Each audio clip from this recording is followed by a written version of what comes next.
Welcome to Your College Bound Kid, a podcast for parents, college counselors, students, and anyone who wants a weekly deep dive into the world of college admissions. My name is Lynda Doepker. I'm in St. Louis metro area and have a daughter at University of Chicago. I'll be working with the YCBK team on communications. I'm Lisa, and I'm a clinical psychologist and college counselor. I have a daughter in college, a daughter in high school, and a son in middle school. After 30 years in Chicago, we recently moved to North Carolina. My name is Mark. I'm a college coach in Atlanta and the parent of two daughters. Karis, a graduate of Davidson College, and she is the founder of the Spanish tutoring company, SpanishHelpToday.com. And Joy is a graduate of the University of Georgia, and she is getting her master's degree at North Carolina State University.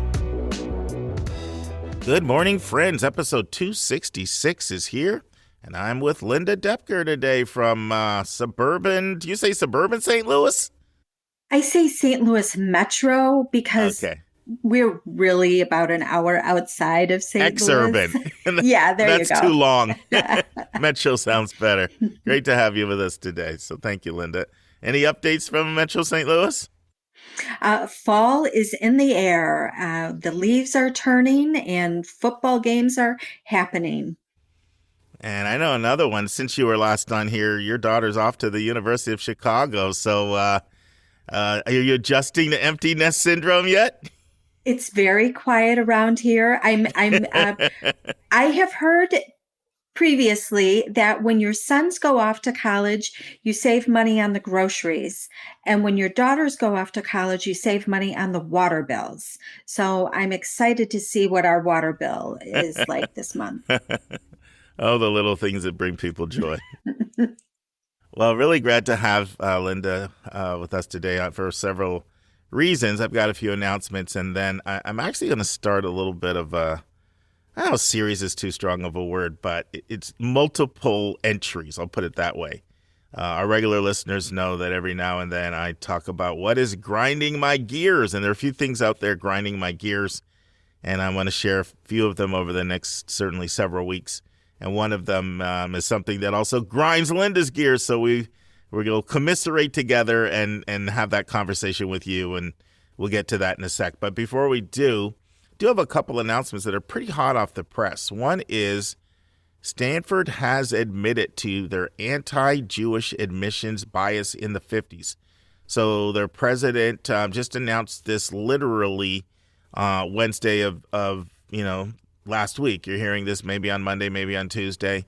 We're actually recording on Friday, so literally 2 days ago, that this discrimination did occur. And it was really mostly done in the 50s. It was pretty bad. It was mostly under the tenure of one admission director, Rixford Snyder, who oversaw the Stanford admission office for 20 years. And it was particularly prevalent for a couple high schools in Los Angeles, Beverly Hills and Fairfax. Now, these were two schools that were between 95 to 98% Jewish, and they basically had a cap on them. And so they've come forward and admitted that. By the way, this was very prevalent. If you read the book The Chosen, it talks about the hidden exclusion that went on at Harvard, Yale, and Princeton. And it actually talks about the cap on Jewish students. It talks about how even when they were required to submit photos, it was just sense was somebody Jewish, and there was a height test for a while. And actually the whole birth of holistic admissions was partly done because too many Jewish students were getting in. So pretty sordid history for Jewish students and elite schools when it comes to discrimination. But shout out at least to Stanford for coming clean and not trying to excuse it away. So big announcement there. Another big announcement, and this won't come as a surprise to anybody, but, well, maybe it will. But the ACT average scores were just announced. And the average score for the ACT is a 19.8. Now, this is what's interesting. This is the lowest score in over 30 years. It's the first time the average has gone under 20 since 1991. It's always been over 20, 20.8, 20.2, 21. Some years even hitting 21. Now, this is not only a pandemic issue. This is the 5th consecutive year of declines in the ACT. Certainly, it was accelerated by the disruption in COVID. The SAT also saw a decrease, going down from 1060 in the class of 2021 down to 1050 in the class of 2022. Also of note is the decrease in test takers, which will not surprise anybody, as many schools went test optional, or the pandemic precluded people from being able to take the test. But both the ACT and the SAT actually are slightly up from the previous year, but still down considerably. So in 2020, there were 1.67 million ACT takers, and that dropped all the way down to a little bit under 1.3 million in 2021, and a slight uptick this year to 1.349 million. But still, the ACT had gone over 2 million test takers not that long ago. The SAT, slight uptick. They had a high of 2.19 million in 2020. They dropped precipitously. The SAT actually saw a drop of over 600,000, which is really big.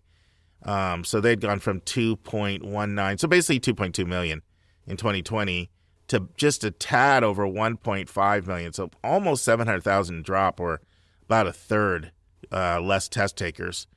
This year, it did go back up to 1.737. So pretty big increase. About 230,000 more people took the SAT, but still about 465,000 less test takers than we saw in the 2020 year. Any thoughts on either of those announcements, Lynda? Well, it's like you said, not surprising, given everything that's gone on and the trends. And with fewer schools going back to testing, I wouldn't expect that to change anytime soon. So here's the big grinding my gears thing, and it's really just like something stuck in my throat. I got to get it out. I got to vent. And it has to do with colleges speaking at information sessions and saying to students and parents that we meet 100% of demonstrated need. Now, technically, it is true when schools say that. However, there's a lot of problems with it. The problem is need according to who? Need according to the family, or need according to the formula? And it's need according to the formula.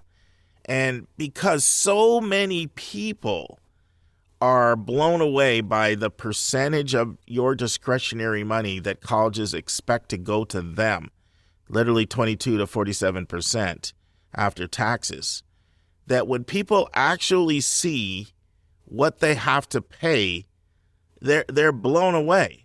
So that's one of the things. So the problem is it's said in a way that it gives false hope.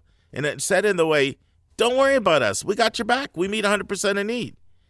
And my problem with it is anyone who's been in the profession for any length of time knows that people are absolutely gobsmacked when they see the percentage of their discretionary money that the formula expects to go to them. So to me, it's very misleading. If I'm going to give, if I'm going to go off on some money, I do need to give credit where credit is due. One of my favorite people in admissions who actually just left admissions, but now is on the counseling side, school-based, and I can partner with her that way. Mary Meyer, formerly director of admission at Haverford College, worked with her very closely for 17 years. I used to appreciate her because when she would say we meet 100% demonstrating, she used to say, now that's according to the formula, and a lot of people don't find that number works for them. And I feel schools are obligated to share that. So that's point number one. And point number two is you would think if one school says, well, we meet full demonstrated need, and another school says we meet full demonstrated need, there would be some semblance of consistency. And it's not even remotely close. I actually once did an interview, one of the first interviews we've ever done on this podcast. I encourage you to go back and listen to it. It was with David Jelinas, who's been in financial aid for 43 years. Now, that was then, probably 46 now, 47. That was in 2018. And the question I asked David was, why is it if I have a student that gets back 6 different offers. The aid awards are literally all over the place. So we explored all the reasons why that happens. So that'd be a good one for you to listen to if you're curious about this. But this is my second point. That bothers me. You would think that, okay, at least if two different schools say we meet full demonstrated need, there'd be some semblance of consistency. And literally, you could see one school asking you to pay $49,000 and another school asking you to pay $7,800, which is literally something that happened this week. So, Lynda, I know you've got a few choice thoughts on this topic. What do you want to say? Well, I have such a love-hate relationship with 100% meeting demonstrated need. And I think it's that demonstrated need that is the sticking point. For one, they're great schools, and a lot of folks don't understand that they can make those top colleges affordable. But we saw it ourselves, a range of schools when my daughter was applying to some of these schools, a range from $16,000 up to $50,000. It's crazy. On top of everything else, and some of those didn't include work study or loans. Some did. It's just too great a range. You have to run those net price calculators to see what they come in at. And you really do. You need to run net price. Well, let me take a step back. If you're someone who can pay for college, you're not expecting financially, this doesn't apply to you. But if you're like the majority of people that you can't pay that price and you're going to need some assistance, you need to run the net price calculators, and you need to run them early before your kid gets excited about a school. College is the only major purchase, where after the fact you find out what you're going to have to pay.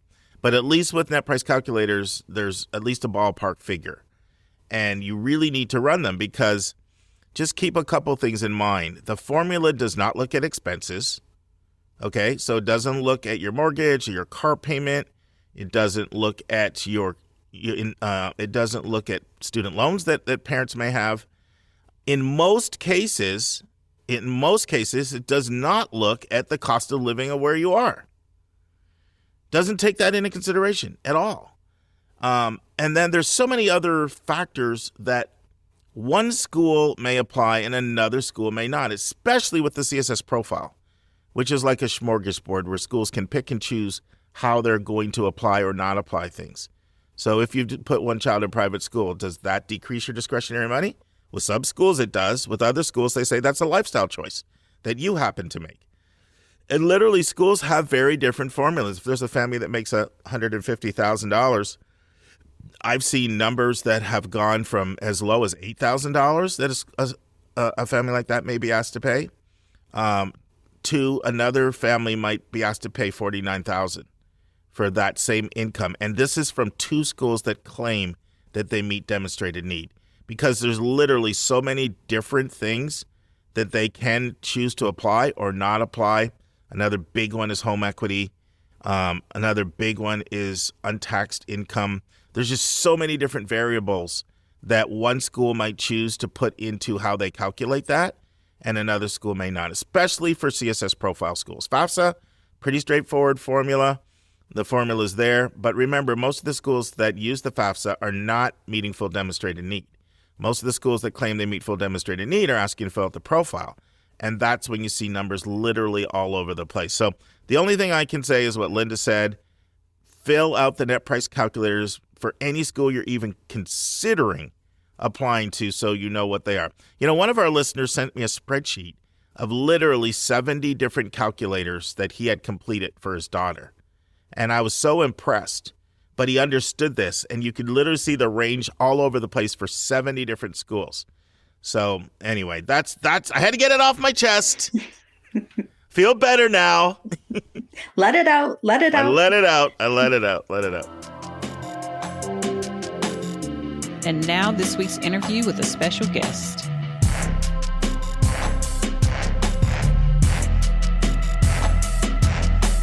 All right, friends, I do want to just let you know a little bit about what you're going to hear today. Hopefully you heard part one, Lisa's interview with Dr. Nick Gozik. He's an expert when it comes to study abroad, study away. I mean, not only has he had leadership positions at a number of places, whether it's Boston College, NYU, Duke, Elon most recently, he's also done major University of Richmond. He's also done major work on research for the Social Science Research Council on race and international issues. And in part one, we delved into a lot of the reasons why go abroad, what are the challenges of going abroad, and he really picks that up in part two, our final part of the interview, where he looks at how do you evaluate, see if a study abroad program is quality. He makes the point everybody's got them nowadays, but how do you evaluate them? And he talks about the relationship between research and study abroad. Then he gets into some distinctives about Elon, and I'm just really glad that Lisa asked him that. Why'd you come to Elon? What makes Elon distinctive? And then he gives us best advice to students, and he goes on the hot seat. I think you'll enjoy it. Part two with Dr. Nick Gozik. How can parents and students, when they're looking at school, so they're applying, and they want to make sure they go to a school that has a great global education program, but also one that is working towards inclusion and diversity, how can they research that? How can they tell that's happening? Yeah. So I think one of the things is a real basic one, and that's looking at the website of that office, that global office on that campus. It's pretty hard today to find an institution, large or small, different institutional type, that doesn't offer study abroad in some kind of way or study away. Writ large, it's become part of what campuses do. I do think, though, that certain campuses have invested more resources and have done the work over time. And so there are different kinds of offerings. So one of the things I would say in terms of looking at the website would be what kinds of resources are available for students.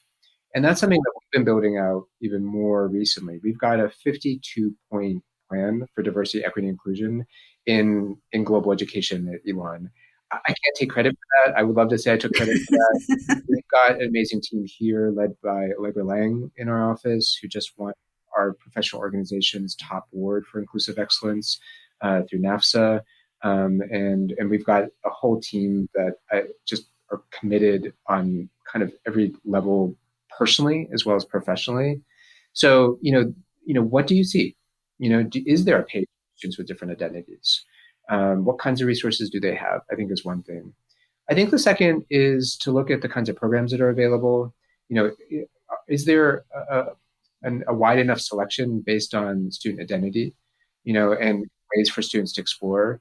Just because you're one identity doesn't mean you want to go to a certain location, but I think having a wide enough variety is important. And then I think having a conversation with the folks, in global education, in that study abroad or study away office, and to ask questions about, my student's identity is X, or we're thinking about X, Y, and Z. You can kind of quickly get a sense of whether people have had time or they've thought through some of this. Now, I would just say, I think, having those conversations can really allow one to kind of dig deeper. Yeah. And then I think the other thing, would be just simply institutions. What is that institutional commitment? As we look through, in addition to the mission statement, which can just simply be out there, like what resources are available, and is that institution really actually delivering on what it says? Is it? Are we just changing some images, or are we really trying to do the hard work internally to switch things around? Yeah, and I think that makes a lot of sense because for a lot of my students that I work with, having a great study abroad program is a very important criteria for their college selection. But, when they go to the information sessions, it all kind of looks the same. Like everyone's like, you can study abroad more than 8 zillion countries and, and all kinds of things. And so then I think they get overwhelmed. But I love your idea of if you're really interested in a college and you're touring, ask if you can set up an appointment with somebody in their global education office and find out what they have and see if, how it feels to you and if they're putting a lot of resources in it. It's interesting, like some schools send a lot of students abroad and some schools don't, so I think Elon has a great participation rate. But, if I look at, let's say, where my niece goes, University of Missouri, Columbia, I don't think as many of those students study abroad. So you can kind of see where the culture is of the school with that too.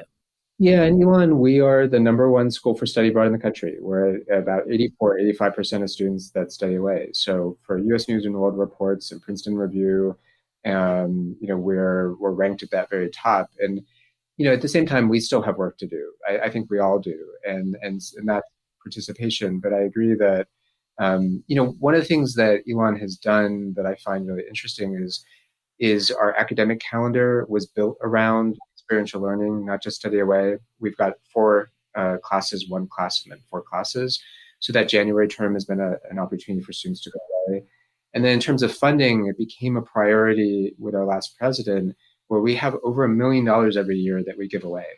And my last institution had far more resources in terms of the endowment, and we gave about 1/10 of that. And even with that 1/10, I felt very privileged compared to other private institutions. So I do think, kind of asking those questions, and you're right, the presentations can look similar, but once you start to kind of pull away that layer, you can start to see kind of what that real commitment is. Yeah.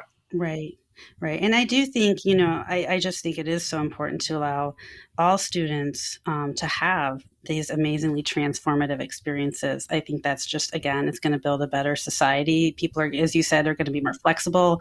They're going to be more competent. They're going to be more, intellectually, fluid and able to come up with creative ideas. So I think it's vitally important that we do that. And I'm really glad to hear that you're working on that.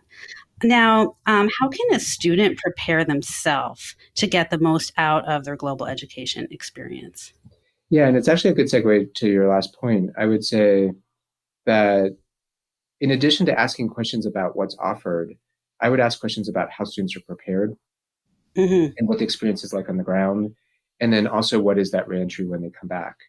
And so if we think about from the student perspective, a lot will depend based on the institution. So in a lot of places, there may not be a required orientation or advising meeting. The students will go directly to that program overseas. And so there isn't a lot of interaction and a lot of chance to prepare. I've seen the full gamut. I've seen other institutions do a really fantastic job of this, where there might be a pre-departure course. We do that for our winter term programs.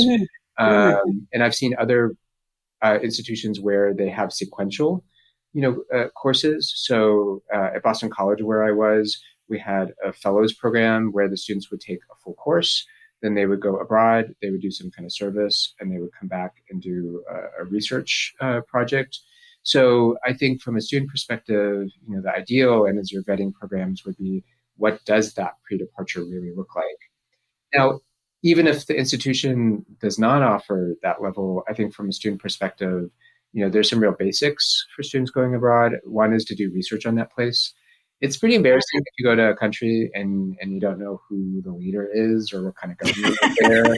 And so, and I travel a lot, and so there are times that I have to kind of, I have to do my research, as I'm going from country to country, just to make sure that I've stayed on top of things. But, you'll find students and other people in other countries that are well more versed in politics, including in the US. So being prepared on that level. I think also, doing the research on the program and not just following what your peers are doing, because the reality is that this is your experience. It's not someone else's experience. And so what's right for you. I can't tell you what the right program is. I can give you recommendations. I can try to encourage you to push a little bit more, but you ultimately, as a student, have to figure out what's right for you. And I think the other thing here is, if you know that you have certain needs or certain things that you want to explore, or areas where you need more support, then that's a good time to make sure that you're having those conversations up front. And so, if you need more help in terms of mental health, we've all been working in that area in higher education. It's something that people feel very comfortable with. We're used to working in it. So, share whatever you feel comfortable with, and so that people can then make sure that the resources are there on the ground. If you're thinking about your identity and you want to make sure that you're in a place where you're going to feel comfortable, ask in advance. Years ago, I was advising a student going to Istanbul. She shared that she was Jewish and that she was queer, and she wanted to know how on both instances, on both cases, she was going to fare. So it allowed me in advance to reach out to the resident director and find resources. We found her local organizations that could kind of bring her in and give her also both an immersive aspect, but also a place where she felt like she had a second home away from home. So, it's easy these days because we're all so incredibly busy to rush from one experience to the next. But I do think, particularly, from a student perspective and also the parents and other family members that are supporting them, to really kind of do that work in advance becomes really helpful. I think that is such great advice, and to really think about, like you said, what your needs are and to ask. How revolutionary is that? But so Yeah, many people don't do it, and I'm sure there are lots of supports at these programs in the community for all kinds of things. I proofread Lily's application for the global, and it was quite extensive. And I was fascinated by all the descriptions of all the different types of cultures and how do you think you'll fit into this culture. And she really had to reflect on a lot of those things, and I think that prompted a lot of discussion. So I would say for people to try to get into some of that, like what is that culture like? How will I perceive it? How will I fit in with that? yeah. I thought that was great. One of the things that we've realized over time is that a lot of it depends on where students are in terms of their own development. And so there's one of these measurements is the Intercultural Development Inventory, the IDI. There's a project called the Georgetown Consortium project out of Georgetown University that brought universities together. And what they found is, and what other research in this area has told us, is that a lot depends on where you are in terms of your own development as you go into a place. And if things are too new and it's too much and you don't have the support, you might minimize these other experiences. We call that being at the minimization stage or even denial. And so actually I've seen this with students, you start to think that everything isn't really as different as you thought it would be, or as it really may be, because it's your own brain's, way Right. of making sense and making you feel comfortable. And so I think the other thing is really, for students to find that mentor or that class that can help them reflect, and also to be talking with locals and to kind of say, I think I'm seeing this. Is that right?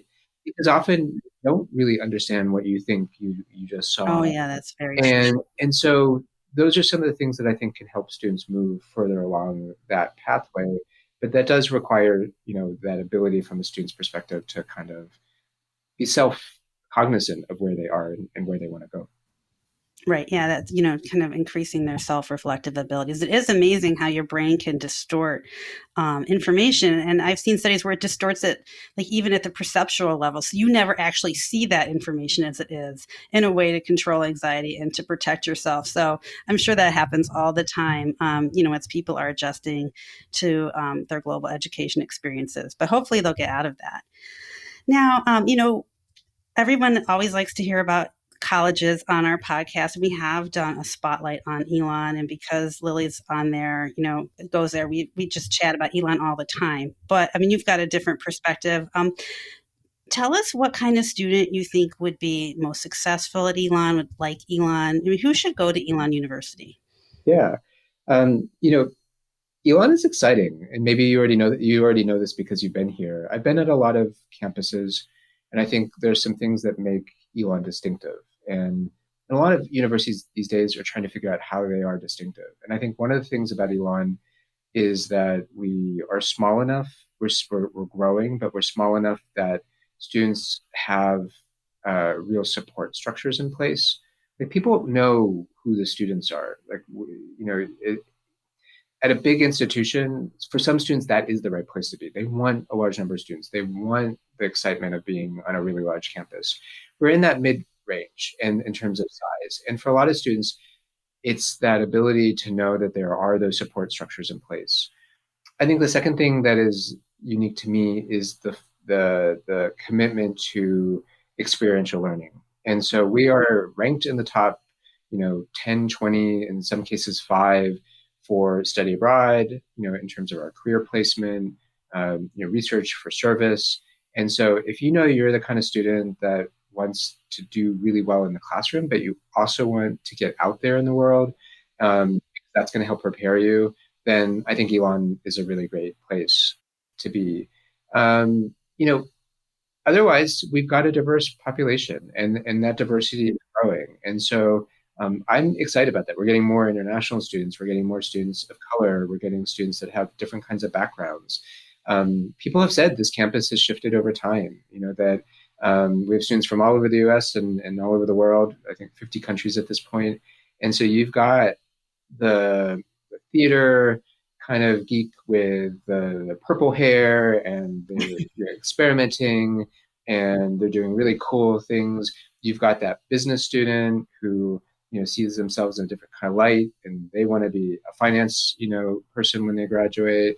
You've got all of these different kinds of students. I don't think there's one kind of student for Elon, but I do think that if you want that extra level of care, you're going to get it at a place like here, particularly around mentorship, which has become really important.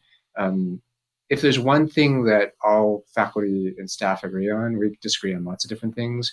It's always about the student. The student comes first. I've heard that in every conversation, regardless of who I talk with and what the context is. It's really about the student. So, yeah, I think it's a surprise for people. Not everyone knows Elon, but once you find it, it's a hidden gem. It really is. No, it's not so hidden anymore. I'm telling you. Yeah. We live in North Carolina now, but when Lily was applying, we were in Illinois, in the suburbs of Chicago, and no one had heard of Elon. But, she and I were doing some Google search, and we're just like, what is this amazing place? This looks fantastic. This has everything.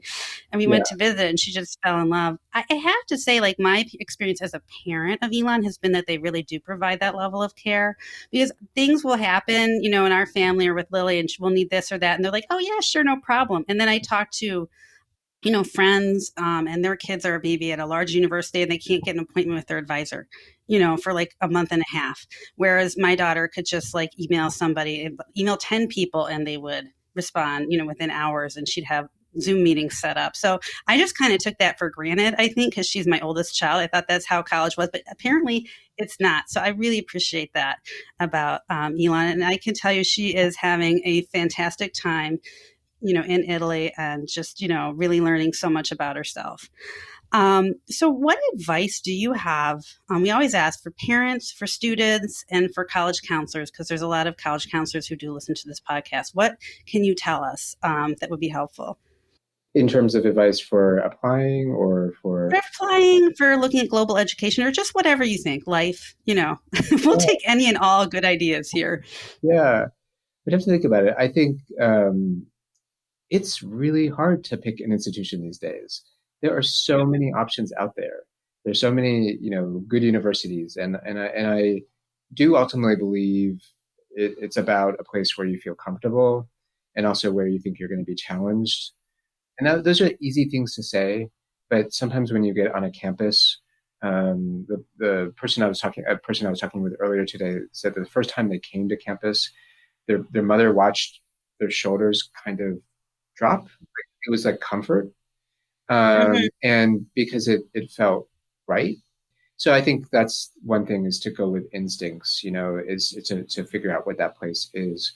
And I also think, and I said this with my own journey, do the thing that you're really most excited about, because if you take that next step and you do it only for money, or you only do it for, you think it's a major that's going to be lucrative and that's not really going to make you happy, every major will have students for whom that is what they should be doing, right? But making sure that one really follows that kind of passion, because then I think all of the ensuing steps fall into place.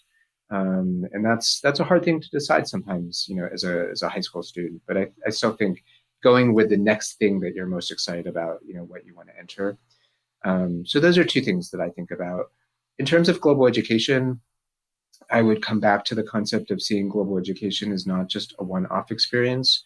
You don't become a global citizen or globally aware or interculturally aware in 1 week or 3 weeks or even a semester or academic year. It's a journey. And so I think being self-aware to know, this is something I want to achieve and I need to achieve it if I'm going to be successful in this world. And here are the various things that I can do along that way. Here are the classes I can take. Here's a major I might want to do. Here's an internship or a study experience. Each of those things will add up to something that I think will prepare someone better. So those are some things that come to mind. Fantastic. Well, every guest of Your College Bound Kid has to go on the hot seat, but I thought for fun, we do the international version of the hot seat questions. Okay. And so here's my first question. Now, Mark and I have a dispute because I'm a carry-on person and he's a checked luggage person. What Okay. kind of person are you? I split, I think a lot about travel and I think a lot about luggage and seats and all that kind of thing. I have to admit for most domestic travel, almost always check. Yeah, I bring on, I don't want to go through the process of having to get up bags later. If I'm traveling international, I still really love to be able to do a carry-on. But I also have learned over time that I spend enough time out of the country that there's certain things that I want to have when I'm overseas. Mm-hmm. So I do kind of still veer with a check-in, at least one, because I want those gym shoes so I can get my run in, and I do want, whatever it might be. One thing I feel kind of strongly about, and I'm gonna offend many people as I say that. You can always Awesome. you can always tell an American overseas, and I just witnessed this, if they have the really big suitcase, the kind that you fit a small person in, Yes. Yeah. and so the two problems with that, people should take whatever they want to take. So who am I to say? I think the two problems with that, one is that you almost always exceed that weight limit, and then you're required to then pay more. Well, two things. The second, I would say, you'll stand out, and so you might be a target. And third, I'll add a third, is that it's so heavy to lug that thing, and so then you find yourself. So that's my own pedestal moment. But again, people should do what they want to do. Right. I mean, I'm one of those with a luggage scale, like weighing her luggage to make sure it never goes over 48.5 pounds ever. Exactly. Yeah. And that is true. I think you can really recognize Americans abroad by their luggage for sure. So this might be a hard question, but what's your favorite place that you've ever visited? It is so hard because it's often the last place that I was. It truly, it's similar to books. I like off the beaten path places. I like, I've been so fortunate. I've been to more than 60 countries. I've now spent time on 5 continents, sometimes for as short as a couple weeks, but I've had that kind of experience in lots of different places. And I appreciate something from everywhere I've been, but I do have to admit that I like those places that kind of force me, to kind of get me out of my comfort zone. And so, I've really enjoyed visiting places in the Middle East or sub-Saharan Africa, Asia, Latin America.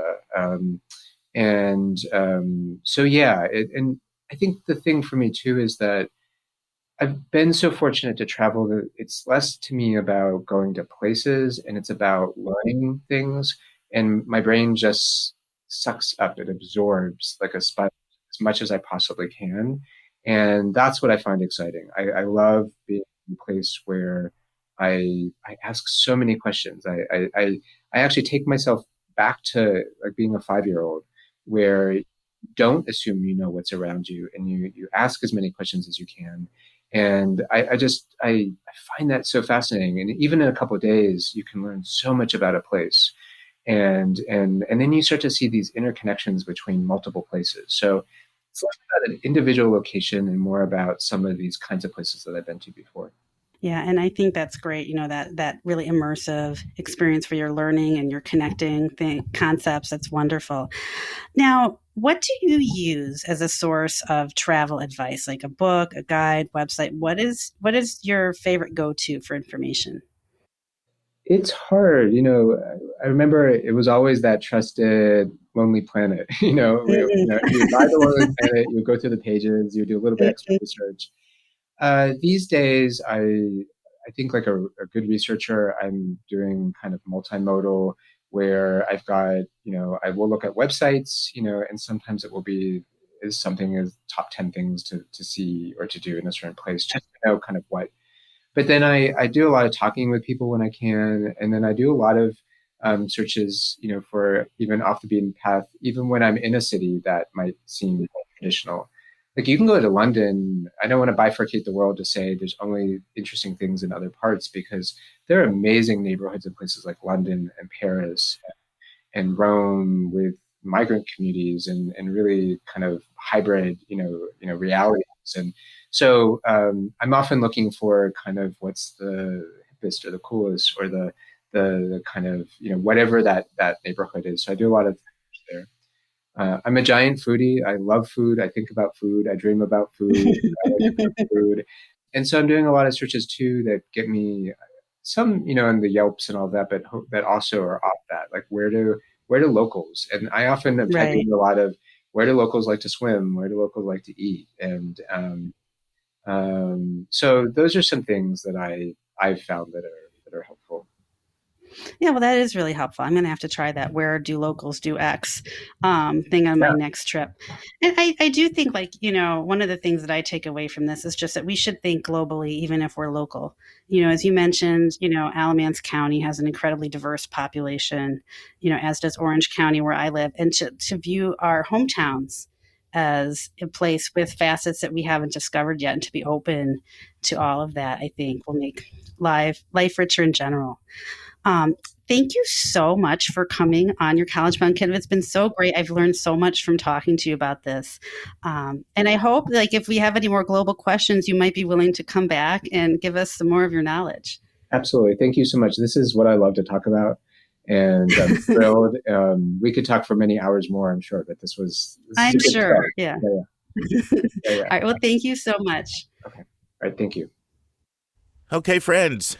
On Thursday's episode, Julia Esquivel is back, and we will be discussing an article called College Students Face Costlier Rent, Food, Even as Tuition Soars.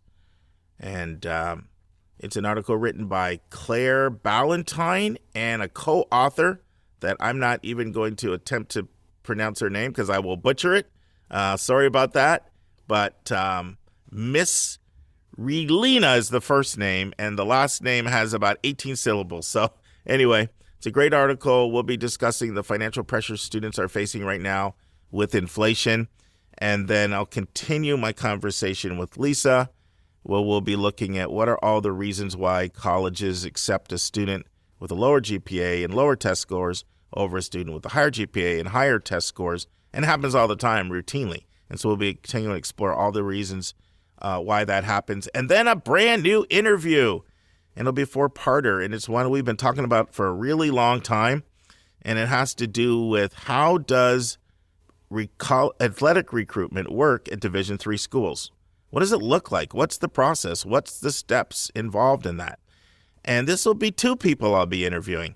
Justin Doty, who is the Dean of Admission at Trinity University in San Antonio. And he had a great idea, which is, Mark, how about I do it with my athletic liaison? And I've said, absolutely. So Paul McGinley will be joining him, and the 3 of us will have a lengthy conversation over the next 4 Thursdays on everything you really need to know about Division III athletic recruitment. So we hope you'll join us on Thursday. And friends, it would not be a Your College Bound Kid episode if I didn't close by saying college is not a prize to be won, but a match to be made.